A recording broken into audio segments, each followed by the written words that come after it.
Aventureros, probablemente Asia es de esos destinos exóticos que, si no hemos visitado todos, a todos nos llaman la atención. Igual que nosotros, antes los míticos escritores como el propio Orwell se inspiró en alguna de sus vivencias para traernos después alguna de sus majestuosas obras. ¿Tuvo todo esto algo de relación con esas experiencias exóticas o con el opio o con la sexualidad que algunos afrontaron en sus aventuras en Asia? Bueno, pues para descubrir este asunto tan interesante, vamos a darnos una vuelta por los países asiáticos más exóticos, por la vida de algunos de los escritores que bebieron de sus experiencias en Asia y todo ello de la mano con un artista, un crack, alguien que yo hace tiempo que quería traer al Desafío Viajero, que es David Jiménez, el escritor de obras como El Director, exdirector del Mundo, ha escrito obras como El Corresponsal, que hace unos meses también lo trajimos aquí a Desafío Viajero haciendo una reseña, y hoy nos vamos de viaje a Asia para hablar de Diarios del Opio. ¿Listos? Comenzamos.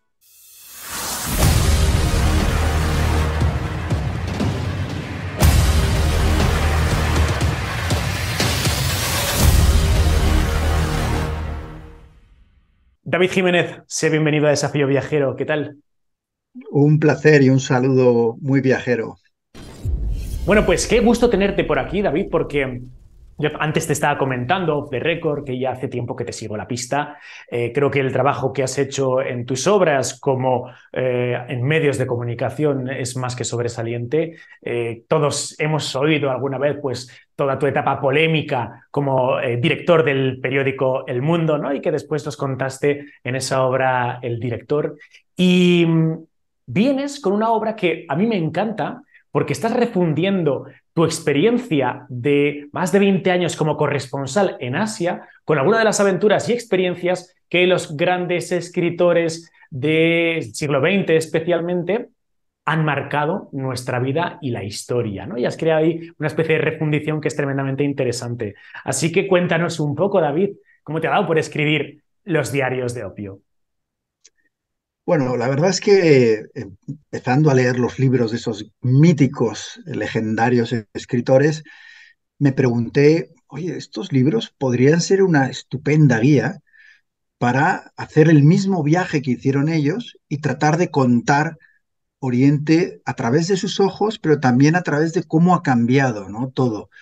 Y en esos 20 años que mencionabas como corresponsal, es verdad que muchos de esos años pues me tocó cubrir conflictos bélicos, Afganistán, Cachemira, ir a Corea del Norte, todos estos lugares, pero también el descubrir el lado más exótico, más sensual de esa Asia que atrajo y ha traído desde Marco Polo a los aventureros occidentales y que los ha cautivado en cierto modo, ¿no? Y dije, bueno, pues me voy a lanzar, voy a coger estos libros, estos autores y emprendí esa búsqueda del misterio oriental. ¿Cuál es ese secreto que hace que nos atraiga tanto a través de los viajes de gente que lo hizo antes y que además encontraron la inspiración y como tú bien has dicho, unas veces la encontraron en viajes más o menos normales y otras veces en excesos que cometieron en su aventura asiática.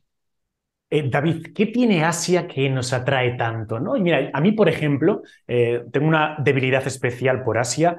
Antes vivía esa disonancia, ¿no? De viajo a Asia y luego necesito un año para ir a otros lugares para recuperarme del viaje asiático y coger fuerza y regresar a los 2 años, ¿no? Es como que tengo muchas ganas siempre de visitar Asia, pero cuando termina un viaje a Asia digo, necesito vacaciones de Asia porque es otro sistema solar totalmente diferente al nuestro, ¿no? ¿Tú cómo vives esto? ¿Por qué crees que nos apasiona tanto y nos atrae tanto el continente asiático? Fíjate que yo me fui para 6 meses y me quedé 20 años, ¿no? O sea que con eso está todo dicho, ¿no? Hasta qué punto Asia te puede atrapar. Y yo creo que tú lo has dicho en tu pregunta, ¿no?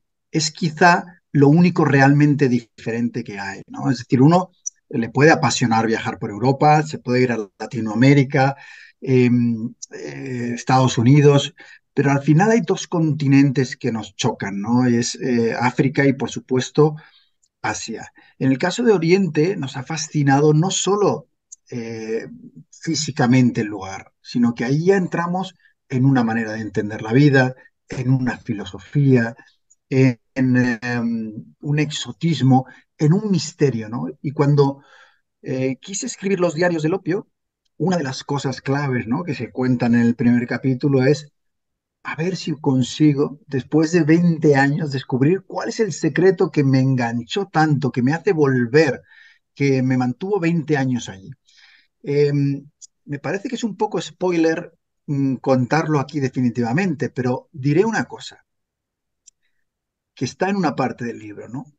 Lo curioso de Asia es que eh, el misterio está más en lo que no se dice que en lo que se dice. Está más en lo que no ves que en lo que ves. Está más en un espíritu, en un alma que te transmite la gente, que hace que por una parte creas que es un lugar impenetrable y por otro desees entrar a conocer ese mundo. Y en ese viaje pues acabas encontrándote, en el caso de los diarios del opio, pues islas paradisíacas, hoteles míticos de reporteros, lugares donde se vivieron grandísimas aventuras. Está, por supuesto, el opio y las drogas que atraían a aquellos viajeros y luego ese misterio de la mujer oriental o el hombre oriental, según el gusto de cada uno, ¿no? Pero es verdad que siempre han transmitido que hay un secreto detrás de su personalidad, de la manera en la que se conducen por la vida, ¿no? Y creo que también eso ha atraído mucho a los viajeros. Es verdad que desgraciadamente ha habido viajeros, sobre todo en las últimas décadas, que han aprovechado eso, esa sensualidad oriental, para explotar el turismo sexual y otras cosas que desgraciadamente son el lado oscuro, ¿no?, de esa parte. Pero al final es una persecución constante del secreto, del misterio. Y el misterio de Oriente está precisamente en eso, en que es un lugar misterioso. A mí me llama mucho la atención y es algo que tratas bastante en tu obra respecto de qué ocurre en esa época postcolonial cuando los europeos viajan a Asia con la intención pues de establecerse allí, de comprarse unas tierras y de pues tener una vida acaudalada con lujos y encima con el favoritismo de ser blancos, ¿no? Y creo que es algo en lo que no solemos reflexionar demasiado, ¿no? Que había gente que se aprovechaba de esa situación para irse a vivir a Asia y tratar de vivir casi como un rajá, ¿no? ¿Cómo Y veían todavía los pasa. asiáticos? Y todavía pasa. ¿Cómo crees que se vivió esta situación y si ha cambiado en lo sucesivo, por ejemplo, a día de hoy? Es muy curioso porque al investigar la vida de esos escritores me di cuenta de que cada uno afrontó el colonialismo de una manera muy diferente. Por ejemplo, Kipling, que escribió libros infantiles tan conocidos como El libro de la selva, al ¿Mm? final era un tipo muy racista, misógeno, era bueno, una persona que estaba convencido de que los occidentales teníamos ningún cargo de conciencia en dominar, por ejemplo, en su caso, que el Reino Unido dominara la India, ¿no? Y él llega allí como un joven reportero y empieza adentra en la ciudad de Lahore, empieza a adentrarse en la ciudad murallada, donde descubre el opio, acaba completamente enganchado al opio, empieza a jugar o a adentrarse en los burdeles también de esa zona y yo creo que en una intención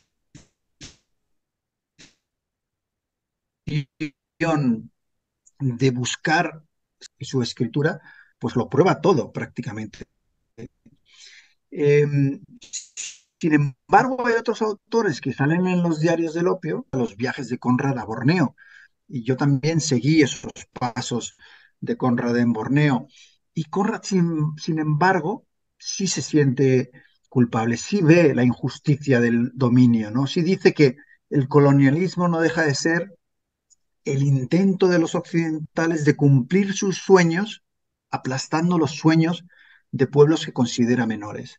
Entonces, cambia mucho en función de los autores, ¿no? Somerset, por ejemplo, que es el capítulo inicial, es más como Kipling. Él disfruta de sus viajes, además va con todo un entourage, está casado con una mujer, pero a la vez tiene un amante hombre, y siente que en Oriente puede hacer todo aquello que en teoría está mal en Europa, ¿no? Y luego está el caso clarísimo de George Orwell, ¿no? El autor de los mejores libros que se han escrito contra el totalitarismo, que viaja a Birmania como policía imperial y él mismo es parte de la dominación y de la represión y se da cuenta y lo describe en sus textos y se siente mal. Y es ahí, en Birmania, en la Birmania de Orwell, que también se cuenta en los diarios del opio, donde él despierta una conciencia social en contra de las injusticias. Esto es muy interesante lo que acabas de citar porque justo ayer estaba leyendo ese capítulo y es curioso cómo las autoridades birmanas cambian de parecer respecto a Orwell, ¿no? Porque en un principio le ven como alguien que está sacando a la Sí. luz, ¿no? Pues cómo es la vida en Birmania y eso no interesa al gobierno porque en Occidente se están enterando de la miseria que hay, de la corrupción política que hay, pero en el momento en que Orwell cambia de tipo de escritura y comienza a hablarnos de lo traumático que es el colonialismo, de las injusticias que se están llevando a cabo por parte de los países coloniales, entonces las autoridades birmanas le empiezan a apoyar y dicen, de esto sí, sí, escribe, escribe, ¿no? Así es, porque 1984, su gran libro contra el control orwelliano de la sociedad, está prohibido. Y, y para conseguirlo tenías que ir a la trastienda donde los libreros te lo ofrecían casi como si fuera algo prohibido.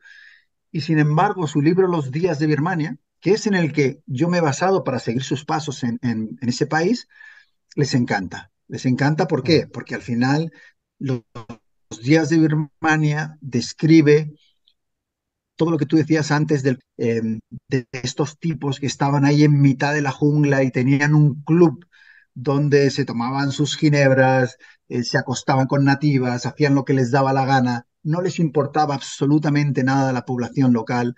Y esa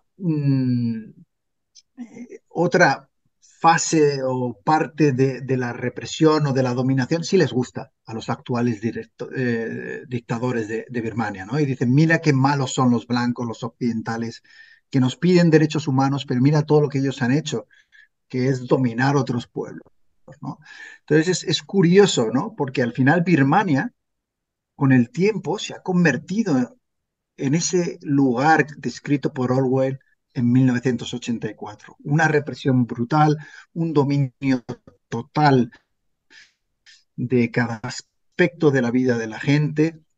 Es decir, aunque Orwell lo escribe antes, uno lee 1984, está describiendo países como Corea del Norte o como Birmania.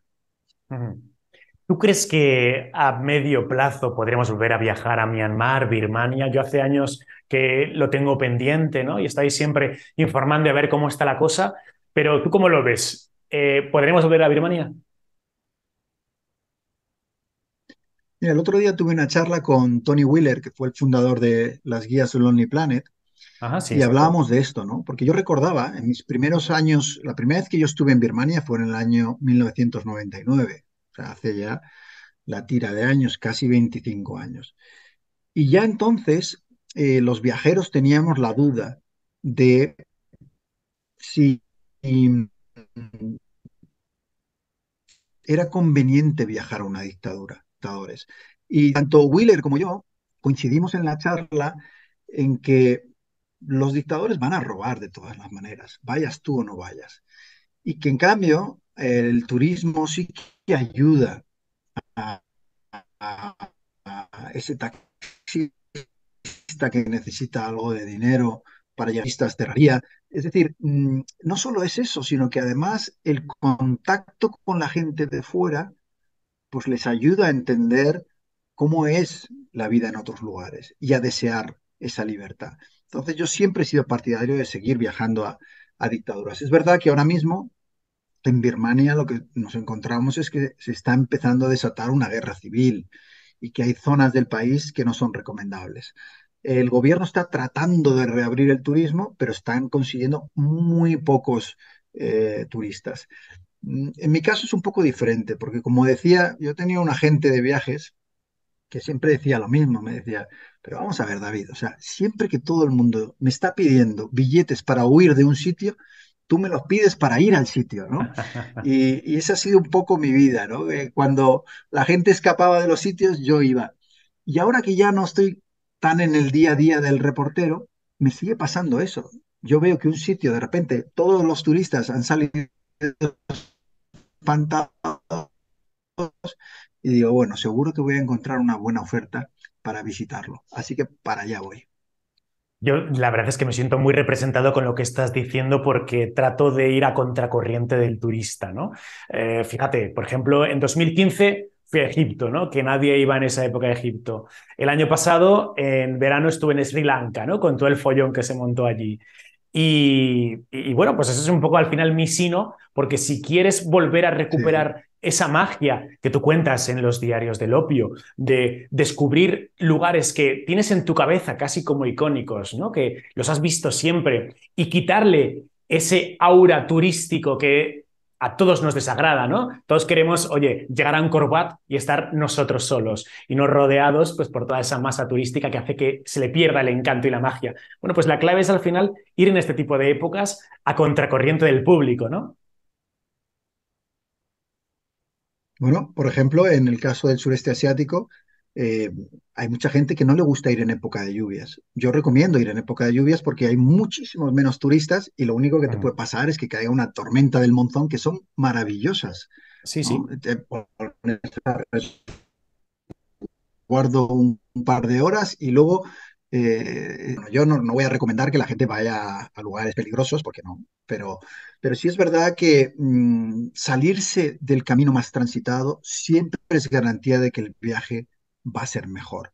Y desgraciadamente, y en los diarios del opio también hablo de ello, ¿no? De cómo el turismo masivo está cambiando los lugares porque están intentando adaptarse y a veces se convierten en parques temáticos para Sí. agradar al visitante y pierden autenticidad porque hay gente que deja su casa, se va a miles de kilómetros de distancia y se mete en un centro comercial que es exactamente igual y tiene las mismas tiendas de ropa que el que hay en su barrio, ¿no? Entonces, ese viaje para mí es incomprensible, porque si el viaje no es descubrir, si el viaje no es conocer, si no es eh, entrar en aquello que puede ser nuevo, entonces no le veo la utilidad. ¿Te has gastado el dinero para qué? ¿Para estar encerrado en un resort, ir a un centro comercial a ver bolsos de Gucci? No tiene sentido, ¿no? Entonces, creo que tenemos que recuperar un poco como los protagonistas de los diarios del opio, ese afán de aventura, ¿no? De salirnos un poco de los tours organizados y perdernos en esa aldea que no está en ninguna guía de viajes y donde seguro que vamos a encontrar cosas fascinantes. Mira, ahí no puedo estar más de acuerdo. Este verano voy a hacer un viaje por Asia, pues entre otros lugares, pues voy a pasar por Hong Kong, por Taiwán, voy a Japón, pero voy a estar unos días en Mongolia. Y me llama mucho la Ujú. atención esto porque habitualmente cuando pues, uno organiza una ruta de viaje, si la quiere organizar bien y no tiene demasiados días, bueno, pues sabes más o menos qué es lo que vas a hacer día a día, ¿no? Pero claro, en el caso de Mongolia, que no existe todo lo que tiene que ver con el ámbito de las agencias turísticas que te hacen un paquete de 4 o 5 días por el desierto del Gobi o cosas así, pues tienes que ir toda la aventura, ¿no? Y allí no Mm. puedes buscar en Booking una yurta donde poder alojarte en mitad del desierto del Gobi o en el semi-Gobi, porque no existe directamente. Es ir allí, pom, pom, pom, y a ver si tienes la suerte de que la amable mujer o la familia que viva en su interior te aloja esa noche y no mueres en el intento de dormir en el Sí, coche, sí, ¿no? sí. Es decir, que aún se puede recuperar este tipo de viaje, ¿no? Además, Mongolia es de mis lugares favoritos. Yo tengo un recuerdo de un viaje que hice allí maravilloso y precisamente yendo eh, a esas tiendas maravillosas de los nómadas, donde te aseguro que en todas las que llames te van a coger y te van a recibir, te van a tratar de lujo. Pero yo sí que creo que eso es importante, ¿no? Porque al final uno cree que el viaje puede ayudar a hacernos más tolerantes, conocer otras culturas. Yo sé que todo esto suena a cliché, pero es verdad. Yo creo que el viaje te abre la mente. Si lo haces de la manera en la que hay que hacerlo, si exploras, si te vas más allá de las guías turísticas, si te dejas y de repente vas con el coche. Yo siempre he ido en coche, por ejemplo, ¿no? Y de repente he visto un camino de arena que se metía hacia un lado. Y muchas veces me he peleado con mis guías y me he dicho, no, no, es que hay que ir a no sé dónde. Ya sé que hay que ir, ya llegaremos, pero métete por esa carretera, a ver qué encontramos al final, ¿no? Y creo que esa es una manera que al final trae muchas aventuras. Martha Gellhorn, que fue una grandísima reportera, que sale en los diarios del opio, porque hizo un viaje a China con Hemingway, eh, Ujú. en el que todo le salió absolutamente horroroso de mal. Ella dice que al final son esos viajes en los que las cosas nos salen mal los que más recordamos, los que les contamos a nuestros nietos cuando nos hacemos mayores y los que dejan una huella en nosotros, ¿no? Y a mí me pasa eso, al final me veo que cuando tengo que contar un viaje, siempre acabo contando aquellos donde me quedé tirado en mitad de la carretera, tuve que dormir en un sitio que no esperaba. Todas estas cosas son en el momento irritantes a veces, pero al final son las que te han llevado a la aventura y las que recuerdas con más simpatía. Mira, al hilo de lo que dices, me estaba viniendo a la cabeza pues un caso totalmente real, ¿no? Por ejemplo, ¿por qué la magia la encontramos cuando nos salimos del camino trazado y nos metemos en un camino de tierra? Recuerdo hace unos años, pues en el estado de Nevada, en Estados Unidos, me alojé en el típico hostal de carretera, ¿no? Un motel que se llama Little Alien. El caso es que Sí. si yo cojo esa carretera totalmente recto y nos dirigimos hacia el sur y no hay más salida, llego directamente a Las Vegas. No hay más salida, es la carretera y llego a Las Vegas. Ahora bien, si después de salir de ese motel de Little Alien tomo el primer camino de tierra que sale justo a mano derecha, me lleva al área 51. Fíjate qué diferente, ¿no? Es decir, Sí, por sí, coger el sí, camino de tierra, por coger el camino no transitado, me voy al lugar del misterio, me voy al lugar de la conspiración, claro. en lugar de irme a la luz, en lugar de irme a lo comercial, ¿no? Es decir, que al final los tesoros no se encuentran en la puerta de casa, ¿no? Hay que salir a por ellos.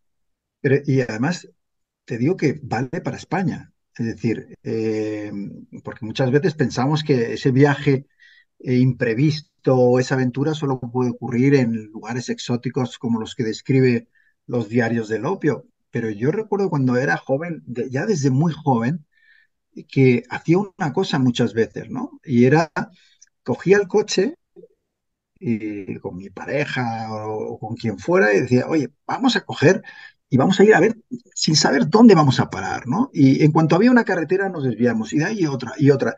Y acababas en pueblos, en aldeas, en lugares desconocidos donde la gente a lo mejor no estaba acostumbrada a que la visitaras.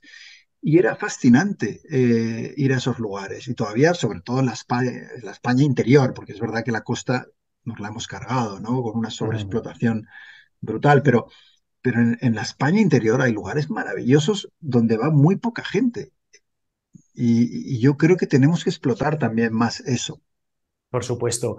David, en los diarios del opio, evidentemente nos haces un viaje transitando por gran parte de los países asiáticos, pero claro, uno se pregunta, vamos a ver, David Jiménez, exdirector del Mundo y corresponsal en Asia durante más de 20 años. ¿Cuál fue tu motivación?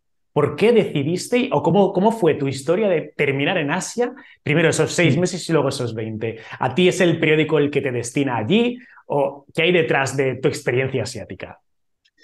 Pues te lo voy a contar porque yo creo que es, eh, para nuestra audiencia más joven, creo que tiene una lección de vida que es importante. Yo estaba en la redacción del Mundo, ¿Mm? becario, bueno, un don nadie en la redacción del Mundo, uno más, y recuerdo que en aquella época, te hablo previa a Internet, o sea, había unas máquinas que eran las máquinas de teletipos que escupían noticias impresas y que hacían Ajá. muchísimo ruido. Y eso estaba en una habitación olvidada del periódico.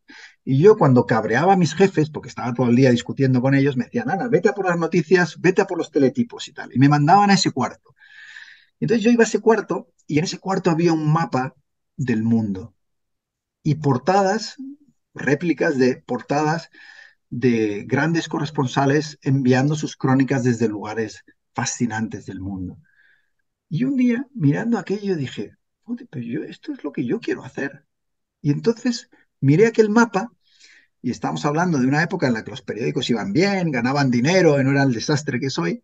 Y en ese momento empecé a pensar qué huecos quedaban libres donde no tenía el periódico corresponsales. Y entonces eso empezó en Norteamérica, me fui yendo luego a Europa, bajé hacia el sur a África, Moscú, en todos lados teníamos corresponsales. Y me fui girando, girando, me fui desviando hasta que de repente dije, vaya, Asia, ahí no hay nadie. Yo no había estado nunca en Asia, no sabía absolutamente nada de esa región, pero cogí y después de tomar esa decisión dije, este es el hueco que hay. Me fui a ver al director del periódico, Pedro J. Ramírez, entré en su despacho y le dije, solo hay un sitio donde no tienes corresponsal, y es el Extremo Oriente. Y yo me presento voluntario. Claro, en ese momento lo que ni él ni yo sabíamos es que iba a volver 20 años después a ocupar su puesto en el despacho de director. Qué bueno, qué bueno. Y entonces él te autorizó, ¿no? Te dijo, venga, pues tira para allá. Él me dijo, interesante, porque ya empezaba a sonar China como un país que empezaba a emerger y demás, y me dijo, vete 6 meses y probamos, a ver qué tal. Y para allá que me fui, me dieron, recuerdo perfectamente, un fajo de billetes, todavía había pesetas, para que te hagas una idea. Estamos hablando del Mm. año 1998. Entonces, Ostras. me fui para allá a abrir la primera delegación del diario El Mundo en Asia, y no había periódicos, no había corresponsales españoles prácticamente en esa época. O sea que fui en cierto modo un pionero en cuanto a poner a Asia en el mapa de la prensa española en aquella época. Hoy en día, por supuesto, tenemos pues cientos de corresponsales españoles en Asia. Para ti, ¿cuál es el gran desafío que tiene hoy un corresponsal español informando desde Asia? Imagino que cada país al final asiático será un mundo, ¿no? Pero ¿habría algún desafío en común que un español que está hoy informando desde Asia tenga? O sea, ¿cuál es ese gran desafío que tendríamos a día de hoy? Pues mira, yo diría que el mayor problema de un reportero enviando crónicas desde Ucrania y jugándose la vida gana una décima parte que un tertuliano Ya. compartiendo confidencias y cotilleos íntimos sobre la gente. Y Mm. eh, ese desequilibrio del mérito en el periodismo hace muchísimo daño, porque al final nos encontramos con una precarización brutal del reporterismo, donde a veces se dan 40, 50 euros a alguien por una crónica desde una zona en conflicto, hace y me hace temer que cada vez va a ser más difícil encontrar a periodistas que quieran ir a cubrir esas guerras, porque sí, hay romanticismo en aquellos que van a miles de kilómetros de distancia a buscar la verdad en lugares arriesgados, pero tienen que comer, tienen que vivir, tienen que sentir que van a progresar en su trabajo y que van a ser tratados cada vez mejor. Es lo que me ocurrió a mí. Yo me fui, recuerdo al principio cuando contaba cómo me fui a Asia, bueno, tuve que renunciar al contrato que tenía en Madrid. Al principio, bueno, la situación no era fácil, pero enseguida el periódico vio que aquello funcionaba y empezaron a mejorar mis condiciones, hasta convertir aquello en una corresponsalía más. La- el problema de hoy es que no hay una expectativa de mejora. En España, además, la información internacional siempre ha sido despreciada. Estamos tan inmersos en nuestra política y la pelea diaria de nuestros políticos que la información internacional siempre ha sido secundaria.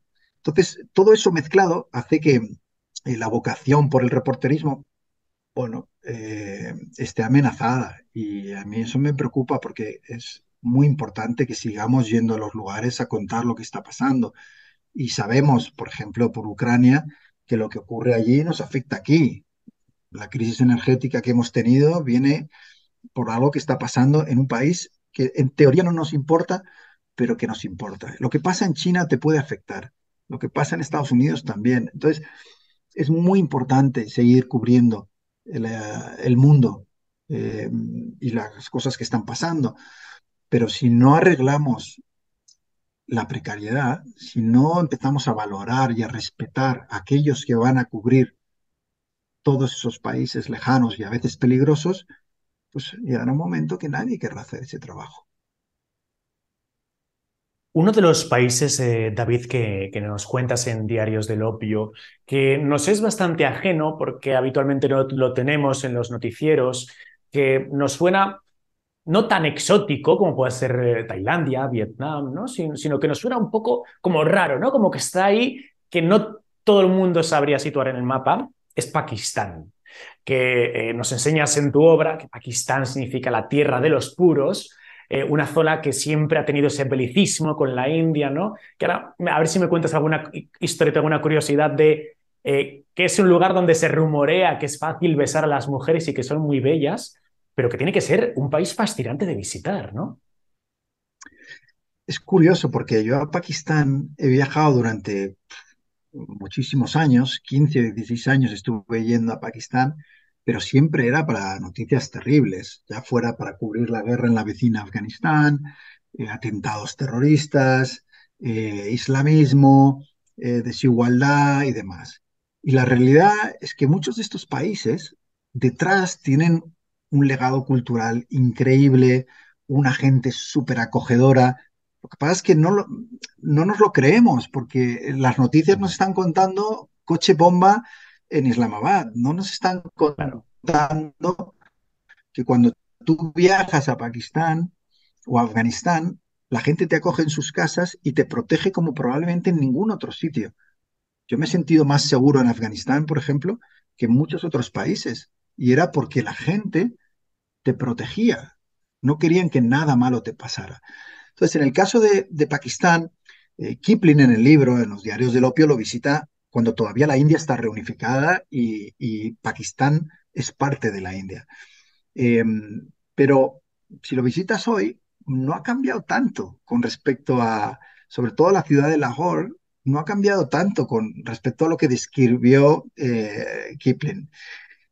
Y tiene una doble vida, ¿no? Y cuando yo voy allí es con mi guía eh, y con un primo suyo y ellos me dicen, te vamos a llevar al Pakistán oculto, al sensual, al secreto, aquello que la gente no conoce, ¿no? Y entonces viajo con ellos y me introducen en los mismos lugares en los que Kipling se perdió, literalmente, en opio, mujeres, desenfreno y demás, ¿no? Y entramos en lo que se llama el mercado de diamantes. El mercado de diamantes es el distrito rojo, digamos, de la ciudad y es donde se ha mantenido siempre ese secreto que todo el mundo conoce de que ahí hay unas bailarinas que incluso los emperadores, cuando buscaban concubinas, se iban allí a buscarlas porque eran famosas por ser las más bellas que había en Asia. Entonces, me introduje en ese mundo de las bailarinas donde las educan para entretener a los hombres. Es una cosa que hoy no está tolerada, pero que todavía existe. Un momento, amigo mío. ¿Sabías que cada vez que pulsas like, haces un comentario o compartes el vídeo, me ayudas a que el canal llegue a más personas? Gracias por tu apoyo. Desafío Viajero. Somos todos. David, entonces consigues entrar en ese Pakistán oculto, en ese lugar de las mujeres, de la sensualidad del baile. Y cómo, bueno, ¿cómo es esto? ¿Cómo es tu experiencia? Es un lugar muy curioso porque es una tradición que va pasando de abuelas a madres, a hijas, donde es un poco como las geishas japonesas en el sentido de que hay una zona ambigua en el mercado de diamantes de Pakistán, porque ellas no se consideran prostitutas, se entretienen, son como que entretienen a los clientes que están con las piernas cruzadas y ellas lanzan pétalos y ellas van danzando y bailando y cantando, ¿no? Lo que pasa es que sí que hay detrás de eso una tradición también de prostitución, de, digamos, hombres que terminan pagando por llevárselas. Y las madres como que lo aceptan. De hecho, hay en los diarios del opio, cuento la historia de una familia de estas y cómo la madre, una de las cosas que le recomienda siempre a su hija es no te enamores. Ningún hombre se casa con una bailarina del mercado de diamantes, le dice, ¿no? Es una lección que les dan desde muy pronto, ¿no? Es decir, al final eh, acaban quedándose allí toda la vida y pasan, digamos, o heredan las siguientes hijas y demás. Entonces, es un mundo oscuro, secreto, del que no se habla, porque claro, estamos hablando de un país islámico muy conservador, donde además ha habido atentados contra cualquiera que rompa esa línea conservadora ultra muchas veces que tiene el país, ¿no? Pero para mí, claro, al adentrarme allí, habiendo leído los relatos de Kipling, pues era fascinante, ¿no? Porque me sentía un poco como Kipling entrando en la época colonial. El lugar no ha cambiado, el bullicio, son edificios que se caen a pedazos y vas subiendo unas escaleras oscuras y de repente llegas a un cuarto donde ves a estos hombres que van danzando de un lado a otro, ¿no? Entonces, bueno, por supuesto, eso que hace muchos años era aceptable, hoy no es aceptable y detrás hay un trasfondo triste de explotación y de prostitución. En Pakistán hay un lugar que yo ardo en deseos de visitar desde hace muchos años, por supuesto Islamabad, ¿no? Pero hay un lugar, a ver si me viene el nombre a la cabeza. No sé si te suena la tumba de Jesús o la hipotética tumba de Jesús de Cachemira. ¿Has oído hablar de esto alguna vez? Sí, no la he visitado, pero sí que he estado en Cachemira. Y debo decir que Mm. Cachemira es de los lugares más bonitos en los que yo he estado nunca. Lo visité cuando estaban en guerra y lo visité en paz. Cuando lo visité en guerra, lo tuve para mí solo. Eh, Estaba en Srinagar, en el lago que tienen allí, Claro, precioso. Srinagar es el Eh, lugar donde está esa tumba del Rozabal, ¿no? claro, De Isha. claro, es una maravilla de sitio donde estás, te quedas, además te hospedas en unos hoteles que son barcos, en el mismo lago. Y tienes de fondo el paisaje del Himalaya, es insuperable como belleza, ¿no? Y luego el lago tiene estos barqueros que van remando entre las flores, es todo eh, de una belleza que cuesta creer, ¿no? Y sin embargo, volví años después en una época de paz y los turistas habían arramplado con el lugar y había gente en el lago haciendo esquí acuático, para que te imagines, No, ¿no? O no me lo sea, puedo creer. sí, y fue una gran decepción el volver y el pensar qué triste era que a veces para que los países se conserven auténticos, tienen que estar o herméticamente cerrados o sometidos a dictaduras o en conflicto. Y que cuando se abren, muchas veces bueno, yo lo entiendo, ¿eh? Porque al final, ¿quiénes somos nosotros? Por ejemplo, España, que tiene millones de turistas y explota ese beneficio todo lo que puede para decirle a países más pobres que no reciben a turistas, ¿no? Simplemente para complacerme a mí y a otros que los vivimos cuando no lo sabía. Pero entendiendo eso, a veces te da un poco de pena, ¿no? Cuando llegas a Mm. esos sitios y dices, oye, esto, yo que lo conocí virgen, auténtico, eh, y de repente verlo tomado por muchísimos turistas que no siempre son respetuosos, pues yo estoy a favor del turismo 100%. O sea, me parece que viajar es algo que todo el mundo tiene que hacer y todo el mundo tiene derecho a hacerlo. Pero es verdad que hay que hacerlo con sensibilidad para no estropear esos destinos a los que vamos. Ujú. Yo lo estoy viendo últimamente con Egipto. Claro, yo cuando estuve en Egipto era cuando el Estado Islámico pues estaba cortando cabezas de cristianos en el país de los faraones, ¿no? Pero era un momento en el que yo, por determinadas circunstancias, tenía que visitar Egipto. Y recuerdo de estar a solas en el templo de Abu Simbel, a solas en la cámara del Mm. rey de la Gran Pirámide de Keops, ¿no? El otro día vi un vídeo, un reel de estos de Abu Simbel, y la fila se sale del templo decenas de metros hacia el exterior, que dices, no me lo puedo creer, ¿cómo está esto hoy? Y que en realidad incluso a las personas que viajan hoy en día a lugares tan míticos, es que se les tiene que quitar las ganas de viajar, porque al final, entre que vas con el viaje No, organizado, que vas como un rebaño, ¿no? Y luego te encuentras con 800 rebaños como el tuyo, pues se pierde esa magia. bueno, yo hay lugares a los que me niego a volver. O sea, los templos de Angkor, por ejemplo. En los diarios del opio, Ujú. Somerset Maugham describe el lugar, ¿no? Y me gusta mucho cómo habla del lugar porque dice, ¿cómo es posible que los humanos, con las birrias que construimos estos días, llegáramos a construir algo tan increíble, Ujú. ¿no? Y entonces él tiene una teoría y es que una vez la condición humana llega a cierto nivel, cierta altura, tiene una tendencia a bajar al suelo y quedarse ahí un tiempo prolongado. Pero la sensación que yo tuve cuando viajé a Angkor, de tener también, igual que tú explicas, ¿no? Cada templo para mí solo, con una paz absoluta, ir de uno a otro y ver un turista, gener las fotografías, escuchar los testimonios de amigos que habían ido 10 años después y decían, es que no podía ni ver el templo porque es que había una muchedumbre y la gente iban con grupos que iban con una banderita para que no se perdieran, ¿no? Y la gente estaba, porque esto es lo grave, ¿no? Que muchas veces dentro de esa multitud siempre hay desaprensivos, hay gente que no respeta nada, ¿no? Yo he visto en la Gran Muralla China o en los templos de Angkor cómo la gente firmaba en el monumento, ¿no? Increíble. Entonces, eh, es difícil encontrar el equilibrio entre el turismo responsable y unas cifras de turismo que mantengan los lugares más o menos intactos. Y yo entiendo, ¿no? El beneficio, sobre todo en lugares como Camboya o Egipto, donde hay, mucha gente vive de los visitantes que vienen.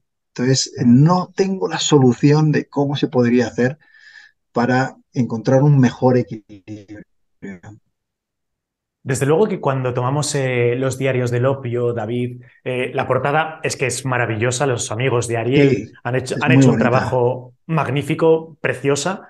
Y claro, el título directamente nos habla del opio, ¿no? Y Mm. una pregunta que yo me hago al leer tu obra es, ¿en qué medida el consumir opio o este tipo de sustancias pudo haber hecho que los genios de los que hablas en el libro fueran tales genios? ¿Tú crees que influyó algo en su creatividad? ¿O esto es simplemente el tema del opio, algo que se encuentran por allí, que experimentan y que algunos de ellos sí que es verdad que sufren adicciones? ¿Eso o fomentó su creatividad? Pues mira, una de las cosas que me sorprendió al investigar la vida de estos escritores era que todos prácticamente habían caído en el opio. Hasta el punto de que cuando los editores me sugirieron, porque al principio eran 9, oye, ¿por qué no añadimos un español? Y yo añadí al histórico reportero español Manu Leguineche. Y entonces empecé a repasar sus libros y vi que también él describe un pasaje con detalles muy cercanos su experiencia con el opio, ¿no? Entonces, eh, sí que ha sido uno de los atractivos, ¿no? En momentos donde estaba prohibido en Europa o en Occidente, en Asia era muy fácil de encontrar. Tenías fumaderos de opio en todas las ciudades, ¿no? Entonces, estos escritores, yo creo que eh, en una búsqueda salvaje, digamos, de la inspiración, pues muchas veces cayeron también en el opio. Habría que haberles preguntado, desgraciadamente están muertos, hasta qué punto escribieron algunos de sus libros bajo los efectos, ¿no? del opio, porque esto siempre ha sido una de las cosas que se ha dicho, ¿no? Un mito. Eh, el escritor con la botella de whisky o con la marihuana o con el opio. Mi experiencia es que si estás bajo los efectos de algo, tú crees que estás escribiendo muy bien, pero a la mañana siguiente cuando lo lees te das cuenta de que todo era un disparate, ¿no? Entonces, bueno, hay que tener cuidado. Pero en en el oriente que ellos visitaron, el opio era como fumar hoy en nuestros días un cigarrillo. O sea, no había ninguna connotación negativa, al revés. Tú llegabas a Bangkok y lo primero que te ofrecían, oye, pues igual que ahora te dirían, oye, vamos a un bar a tomar algo, pues vamos a un fumadero de opio. Era normal para ellos, ¿no? Luego eso cambió radicalmente porque los asiáticos se dieron cuenta de que su propia población estaba cayendo en la adicción. Y después Asia se ha convertido en el país que más ha penalizado el consumo de drogas, hasta el punto de que en algunos casos simplemente la posesión mínima de marihuana te puede llevar a muchos años de cárcel. Entonces, Asia ha tenido siempre esa relación de amor-odio con el opio y con las drogas, ¿no? Yo cuento en los diarios del opio mi propia experiencia drogadicta, que no es mucha, porque yo siempre digo que a mí cualquier cosa que me haga depender, ya sea personas, ya sea eh, estupefacientes, no me gusta, ¿no? Me gusta ser libre, pero cuento en el libro mi anécdota cuando en Camboya, en una pizzería feliz, que son unas pizzerías donde la pizza es feliz o muy feliz según la cantidad de marihuana que tenga, llegué con mucha hambre y empecé a tomar pizza feliz. Y claro, tú empiezas a tomártela y inmediatamente no sientes nada. Y el amigo con el que estaba me decía, no, no, pero ten cuidado que esto pega después. Y yo, como si no hubiera mañana, venga a comer pizza, venga a comer pizza, venga a comer. Hasta el punto de que 2 horas después me dio un jamacuco que casi me quedo en el sitio. O sea, no me podía ni mover. O sea, fue una situación muy complicada. Entonces, bueno, esa noche no voy a contar cómo acaba, porque es curioso, para no hacer spoiler, está en los diarios del opio, pero es uno de esos lados un poco más oscuros que dejo entrever en el libro. Bueno, aquí está claro que tenemos una experiencia cercana a la muerte, pero en tus 20 años como corresponsal, David, ¿en algún momento has llegado a temer por tu vida? ¿Has visto esa situación del hasta aquí, aquí va a terminar todo? ¿Has sentido ese peligro en algún momento? Es curioso porque sí, lo he sentido, no muchas veces, pero sí en 3 o 4 ocasiones. Han sido muy tensas. En Afganistán recuerdo un día que los talibán nos estaban disparando y las balas estaban golpeando el coche donde yo estaba cubriéndome, ¿no? Y tuve que arrojarme por un terraplén y bueno, fue una situación bastante dramática. Luego ha habido situaciones no bélicas como la crisis nuclear de Fukushima, donde la central nuclear estaba estallando y tuve que decidir si me quedaba o me marchaba con el resto de compañeros. Cometí, no sé si la imprudencia, pero la decisión de quedarme y estuve una semana en una situación complicada por la radioactividad. Pero Eh, allí no habría nadie, ¿no? no, no, sobreviví. De hecho, lo cuento Hay otro libro mío que se llama El lugar más feliz del mundo, donde cuento mi experiencia viviendo una semana en Fukushima y yo vivía de las máquinas expendedoras japonesas que dan de todo. Y entonces es como me alimenté y como porque no había absolutamente nadie. De hecho, el hotel donde yo me había quedado se había quedado también vacío porque hasta las recepcionistas se habían salido corriendo, ¿no? Entonces, bueno, ha habido muchas situaciones, pero la más tensa, donde yo más he dicho, ya está, y ahora ya es solo que me maten sin sufrir, fue en Timor Oriental en el año 99, curiosamente en mi primer conflicto.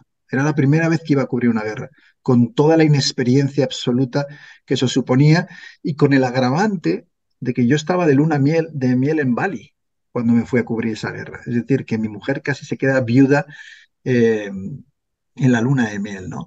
Y ahí sí que recuerdo que unos milicianos rodearon el hotel donde yo me encontraba con machetes, muerte al extranjero. Todos los compañeros habían salido y yo inconsciente había entrado, ¿no? Y hubo un momento muy tenso donde el dueño de la pensión donde me encontraba me dijo, vienen a por ti, escóndete debajo de la cama. No había espacio debajo de la cama, no había donde esconderse. Al final, en el último instante, cuando estaban asaltando la pensión donde me encontraba, llegó un destacamento de militares indonesios y me salvó, porque el dueño del hotel les había llamado. Pero yo creo que si llegan 30 segundos más tarde, no estaríamos teniendo esta Ostras. entrevista. Qué fuerte. Oye, David, has hablado del lugar más feliz del mundo. Para que los aventureros que ahora mismo nos están viendo lo tengan claro, voy a poner el enlace donde podéis haceros con la obra de David, así como el propio director o los diarios del opio. ¿Este lugar más feliz del mundo, hablas de tus experiencias en Japón en concreto o estamos hablando también de un recorrido asiático? Ese libro es un recorrido asiático bastante salvaje, digamos, ¿no? Porque en el lugar más feliz del mundo cuento mis dos viajes a Corea del Norte. De hecho, el lugar más feliz del mundo es un título sarcástico. Es como los norcoreanos llaman a su país, ¿no? A pesar de ser un lugar orwelliano, pobre y sometido a una dictadura brutal, ellos Ujú. dicen la propaganda, ¿no? El lugar más feliz del mundo y tal. Entonces, utilicé ese título. Pero ahí cuento, pues, desde mis viajes a Fukushima, dos viajes a Corea del Norte, eh, Cachemira, de la que hablábamos antes, eh, un hospital donde los yakuza iban a quitarse los tatuajes y a ponerse dedos y prótesis para intentar abandonar la mafia en Japón.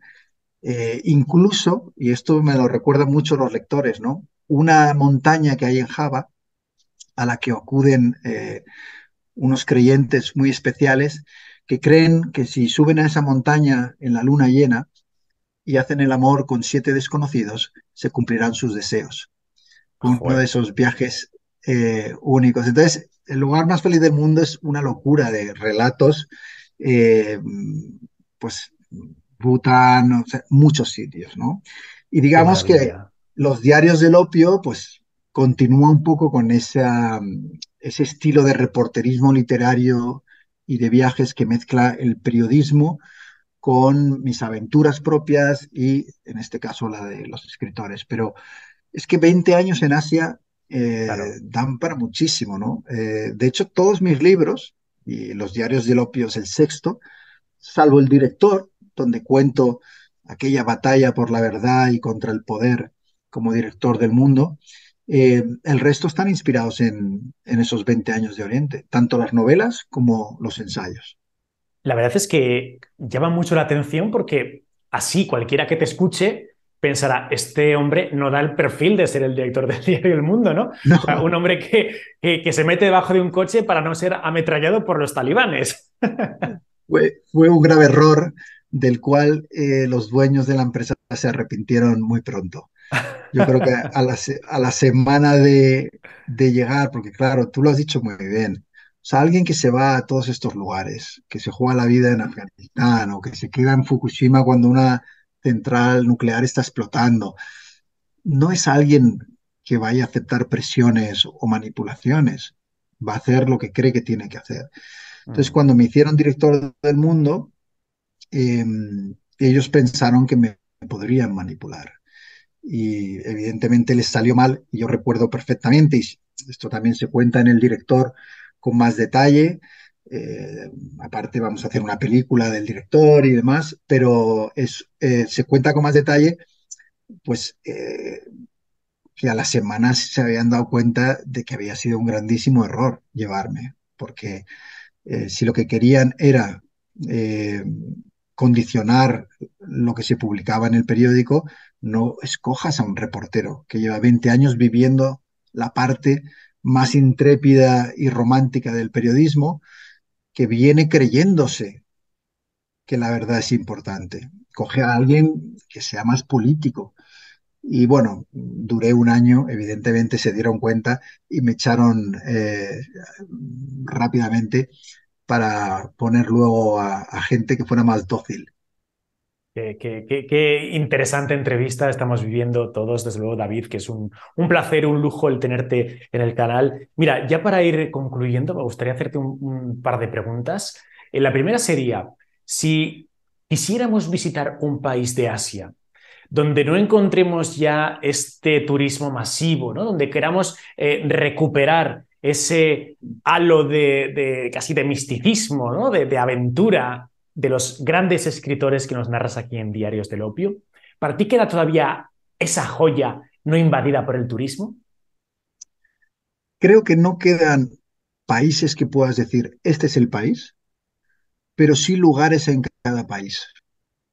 Es decir, en el libro, por ejemplo, yo hablo, sin dar el nombre, de la isla a la que yo voy ahora en Tailandia. Tailandia es de los países más turísticos que hay en Asia. Ujú. Yo viví 10 años allí y sin embargo he encontrado una isla con, sin apenas turismo, auténtica, pequeñita, paradisiaca. Bueno, doy algunas pistas para los lectores, para el que quiera intentar saber cuál es, sin decir el nombre, porque tampoco quiero convertirme en la Lonely Planet y que de repente mi pequeño paraíso se estropee. Pero eh, creo que en cada país ahora hay que trabajarse mucho en encontrar ese lugar todavía auténtico que mantiene el misterio.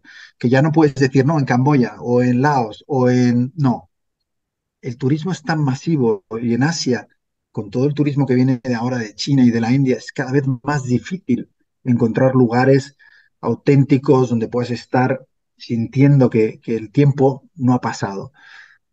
Pero yo encuentro todavía esos lugares y creo que los lectores que lean los diarios del opio van a encontrar buenas ideas para viajar en Asia sin encontrarse con esa multitud, ¿no? Ruidosa a veces que nos estropea el viaje. Ujú. Y a lo mejor pues pensar en países que no sabríamos siquiera ni localizar. Yo hace como un par de años, ¿no? Descubrí un país que no sabía ni que existía, que no sabía dónde ponerlo en el mapa, que es Vanuatu. Y desde hace un par de años estoy obsesionado con darme una vuelta por allí. Me gustaría que fuese para abril del año que viene, que tengo interés, ¿no?, de visitar unas cuantas islas de allí, la isla de Pentecostés, de Espíritu Santo, de Tana, por tres cosas muy concretas, ¿no? Me apetece mucho ver ese lugar donde en el cráter de un volcán vive un poblado, ¿no? Y asomarme directamente desde el cráter a las paredes del volcán y preguntarles por qué vivís aquí dentro del cráter, ¿no? La isla de Espíritu, no, de Pentecostés es el lugar donde se celebra la ceremonia esta del Nangol, ¿no? Donde se construyen estas plataformas de madera, esta especie de torres de 30 metros en las que, atados con una liana en los tobillos, saltan los jóvenes el momento en que se hacen adultos. Y también les quiero preguntar, ¿y por qué hacéis eso si la idea, la clave es golpearse con la cabeza en el suelo, que es una especie de puenting pero a lo bestia, ¿no? Y finalmente, pues visitar la isla de Tana, donde existe ese famoso culto cargo, ¿no? Esa religión creada en favor de los Estados Unidos, ¿no? Que ven como una especie de mesías al que ellos llaman John Frum, que debía ser un soldado americano durante la Segunda Guerra Mundial. Les dijo que tenían que ser buenos y que volvería, ¿no? Y se crea una religión en torno a este personaje.